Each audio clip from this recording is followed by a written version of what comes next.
Oi pessoal, hoje estamos aqui com o Dr. Fábio Atuy, que ele é cirurgião do aparelho digestivo. Ele é um dos voluntários do projeto Associação Expedicionários da Saúde. Fábio, bem-vindo ao canal Doutor Ajuda. Eu queria que você contasse um pouco desse projeto, vocês já fazem desde 2003. Mais ou menos em 2004, um colega médico que estudou na nossa universidade me convidou para participar desse projeto. Eu não sabia muito bem o que era e foi uma coisa fascinante, porque a gente saiu de São Paulo, foi até São Gabriel da Cachoeira, era um grupo de 10 pessoas. Chegamos nessa cidade, encontramos uma população indígena que necessitava atendimento, então fomos oftalmologistas, cirurgiões e realizamos cirurgia de catarata e nós, cirurgiões, fizemos cirurgia de hérnia. Essa expedição, ela era longa, e ela operava pouco, porque a gente não tinha autonomia, a gente não tinha uma estrutura que conseguia organizar melhor. Atualmente, as expedições foram ficando cada vez maiores, cada vez mais elaboradas. Hoje a gente leva 12 toneladas de equipamento, vão 70 pessoas e a gente faz 250, 300 cirurgias numa expedição. O trabalho importante da EDS é a cirurgia, e isso eles fazem assim, como se tivesse qualquer hospital de ponta de São Paulo, do Rio, dos Estados Unidos, quer dizer, o equipamento de ponta, a equipe de ponta. Nós já cobrimos uma área equivalente à França dentro do Brasil. E a gente já atendeu, já fez 8.000 cirurgias em área indígena. Então, você está dentro de uma barraca, que é geladinha, que é branquinha, que é esterilizada, você tocando um Pink Floyd, tocando um rock and roll, entra um índio que não fala português, você anestesia ele, faz a cirurgia, quando você sai lá fora, está 40 graus, você põe um chinelo já tomando picada de bicho, vai dormir numa barraca e vai fazer um rancho com mais 30 caras, porque a hora do rancho é essa, se você não comer na hora do rancho, você fica sem comer. Então, o que eu estou querendo dizer é que existe um contraste, uma fronteira entre a maneira de viver daquele povo e a nossa maneira de viver. E o que a gente faz é levar isso para eles, tentando interferir o menos possível na forma dessas pessoas viverem. E a logística aqui é muito complicada, é bem complicada porque você tem que usar desde helicóptero, avião pequeno, avião grande, jato para trazer os médicos, barcos grandes, barcos pequenos, voadeiras para 8 pessoas, barcos para 50 pessoas, que tem que andar dias e dias em volta dessa região. Fábio, e não é muito mais barato, muito mais simples você pegar 70 índios, colocar num avião e levar para um hospital da região e fazer esse tipo de procedimento, do que levar toda essa estrutura para o meio do nada? Essa é uma pergunta excelente, Rodrigo. Poucas pessoas conseguem pensar isso dentro do todo. O que acontece é o seguinte, na hora que você pega o índio na sua área e leva para uma cidade maior, ele esbarra com a estrutura do SUS, ele vai ficar numa fila, ele não come carne de vaca, ele não toma banho de chuveiro, ele não dorme em cama. E na hora que você perverte a maneira de viver desse cara, quando esse cara volta para a vida dele, a perspectiva da vida dele ficou totalmente equivocada. Conforme a gente consegue manter a maneira de viver dessas pessoas, a floresta fica em pé. Se você pegar o mapa do desmatamento, colocar em cima do mapa das reservas indígenas, você vai ver que o desmatamento dá a volta na reserva. Então, o melhor zelador para a floresta é o índio. Na hora que ele vive da maneira como ele está acostumado a viver, quando você não perverte ele, quando você não começa a negociar madeira ou negociar o subsolo, mas quando você mantém a maneira dele viver, ele vive lá e a floresta fica em pé. Ou de alguma maneira, os expedicionários da saúde, além de promover saúde para essas populações que são geograficamente isoladas, a gente está lutando para manter a floresta em pé. A floresta está de pé porque o índio mora aqui.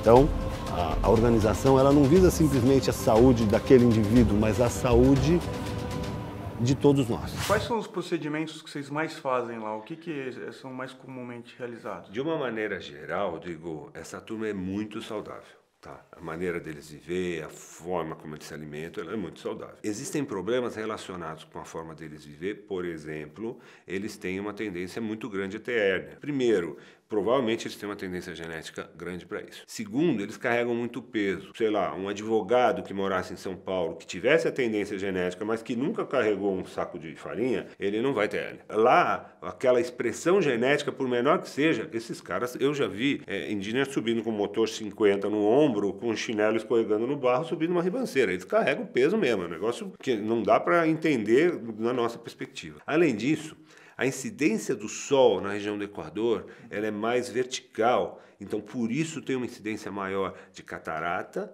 e tem uma incidência maior de pterígio, porque tem uma agressão, a luz do sol reflete o rio e agride o olho. Então você tem o desenvolvimento daquela lesão no olho que pode levar à cegueira. A gente foca nessas doenças, mas muitas vezes a gente chega lá e encontra outras patologias e algumas vezes que extrapolam a capacidade da gente operar no nosso centro cirúrgico móvel. Quando isso acontece, a gente orienta e muitas vezes traz para São Paulo para operar aqui. Tem uma história curiosa, que uma vez nós fomos em área indígena e a gente identificou um Yanomami que tinha um tumor de pênis, não era um tumor muito grande, e eu, como não sou urologista, eu não tinha certeza se eu conseguia preservar o pênis dele ou se era obrigado a fazer uma amputação de pênis, que em alguns casos, quando você tem um tumor grande, é o que se tem que fazer, infelizmente, né? E aí nós trouxemos o paciente aqui para o ICESP em São Paulo. E no ICESP, esse paciente Yanomami não falava português, ele estava com um filho que falava mal português, que comunicava superficialmente, só que num certo momento da consulta, o urologista estava olhando para o índio olhando para o urologista, e depois de fazer ressonância, de fazer todos os exames que precisava, o índio perguntou para o urologista assim, fez assim, ó, hã?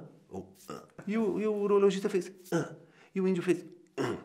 Então o que eu estou querendo dizer é que algumas vezes a gente extrapola a linguagem falada e atinge uma conexão entre o médico e o seu paciente de uma maneira muito mais elevada, onde tem um indivíduo que quer ajudar o outro e aquela conexão acontece e o milagre acontece. E é isso que a gente busca diminuir o sofrimento humano, melhorar a vida das pessoas e produzir saúde, que é a nossa missão. É difícil fazer uma cirurgia com a pessoa não falando a nossa língua, a gente aprendeu os termos, né? Olha para a luz, fique parado. Haremon? Como você estuda? Haremon?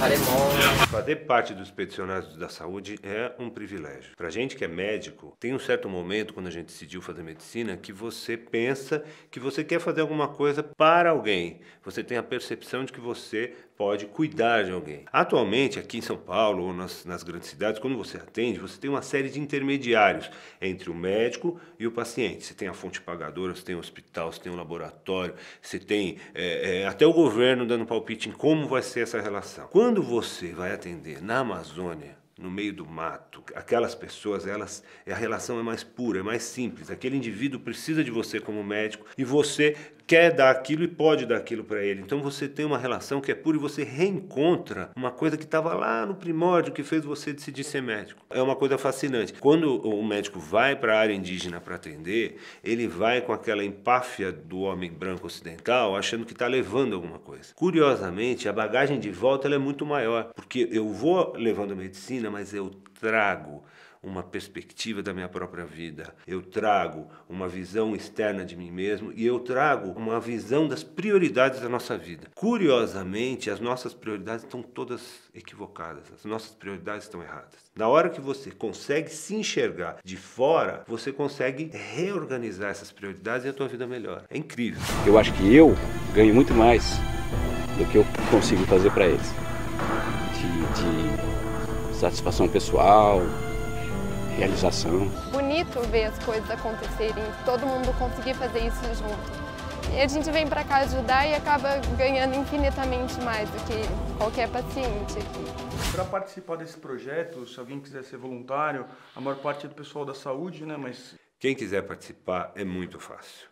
É só você entrar em www.eds.org.br e você vai encontrar lá tanto uma forma de se candidatar a ser voluntário, seja você profissional de saúde ou não. É claro que a gente precisa mais de profissional de saúde do que outros profissionais, mas existe espaço eventualmente até para não profissionais de saúde, assim como você encontra como você pode doar. Levar toda essa estrutura, o nosso centro cirúrgico móvel, levar toda a nossa trupe para poder atuar em área indígena não é uma coisa barata, mas é uma coisa que a gente acredita que se reverte em saúde, em preservação da floresta, em benefício do povo brasileiro, e a gente tem muito orgulho de participar disso. Parabéns, Fábio, mais uma vez pelo Expedicionários da Saúde, o projeto é sensacional. Pá, bora participar. Vamos operar com a gente lá, meu? Vamos. Fazer cirurgia ortopédica. Fechou. Não é? Combinado. Obrigado, viu? Tchau, tchau.